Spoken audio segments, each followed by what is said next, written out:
everyone, Nicolette here. I am your 39-year-old virgin, and you have joined this channel where I am talking about how it is I remained a virgin for 39 years and why. I am doing this vlog because I want to share with the world, especially young women, young men who are thinking about losing their virginity because of the pressure that they're having from family members, peers, friends, relatives, whoever, and just trying to encourage them to hold on. And for those who are on this celibacy journey and are thinking, is it worth it? Should they continue?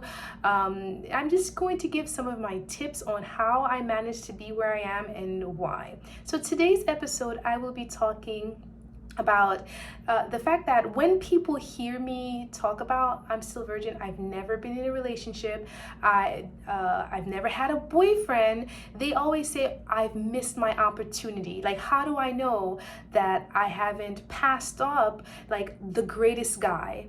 And so this episode I'll be talking about how I know I have not met Mr. Right yet. Well, maybe until now. Welcome again. If you want to follow me and subscribe to my channel, do so, and click on the little bell so you can get any notification when I do upload videos. I upload every Saturday and different times during the week, and so you'll know when I upload. So let's get into what I think about the notion I possibly have missed the opportunity to meet Mr. Right. So I've been a virgin for 39 years. I have never had a boyfriend. I've had crushes, and basically it's because my standards are high. And when I meet someone that I have an interest in, I usually, kind of observe them, listen to their words, watch their actions, kind of learn from other people about them the best that I can. I'm not a stalker, I promise, but I'm very observant, and when I see something in someone that I don't appreciate, that I don't value, that doesn't align with what I think a guy should be like, should behave like, should think like, whatever, I just kind of cross them off my list, and I don't interact in such a way for them to think that they have a chance with me.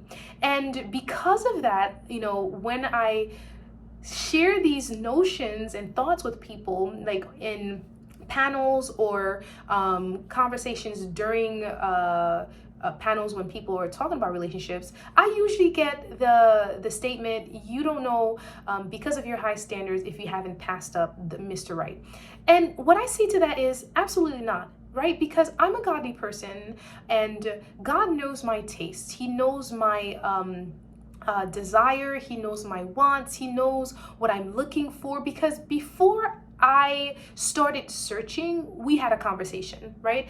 I got my taste from biblical standards. I got my taste from, experiences that I have had that God was a part of, right? And so when I make the notion in my head that I don't like this trait, I don't like this attitude, I don't like this temperament, I don't like this behavior, this is something that is imprinted in my spirit, in my mind, in my soul, and this is something that I have had a conversation with God about, and the reasons behind which I don't prefer it, I don't like it.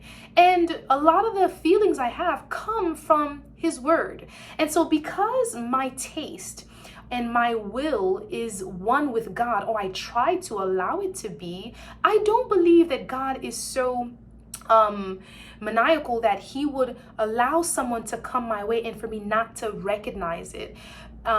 So this person possibly had a trait, a problem, an issue that I didn't find to be godly or very nice, and He put that in me. So why would He allow this person to, come into my space and be Mr. Right when the things that He allows me to espouse, this person doesn't have? So I totally do not believe that I missed out on Mr. Right.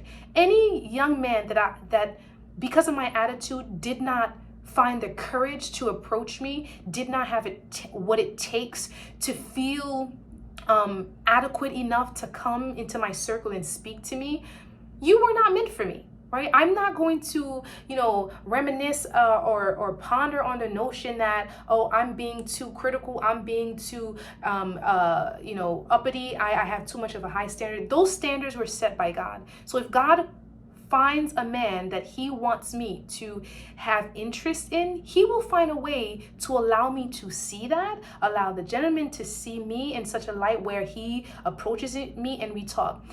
To be honest, I have had people approach me that were not according to God's standards. If you came into my life and you were a divorcee, and you were trying to woo me, that to me is not according to God's standards.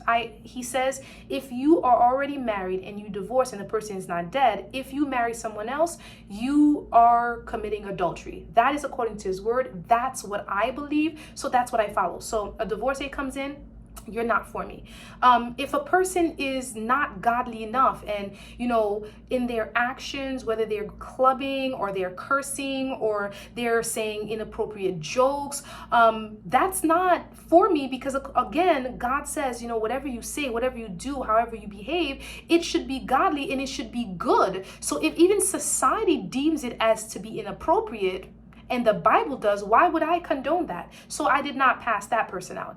If the person does not appeal to me physically, my taste on what I like in a man, I feel is in tune with what God knows will appeal to my senses. And he says I have to procreate. So if I'm going to have sexual intercourse with a guy, I have to find you appealing, because otherwise it's copulation or copious without any arousal. That's painful. That's not godly. I'm sorry.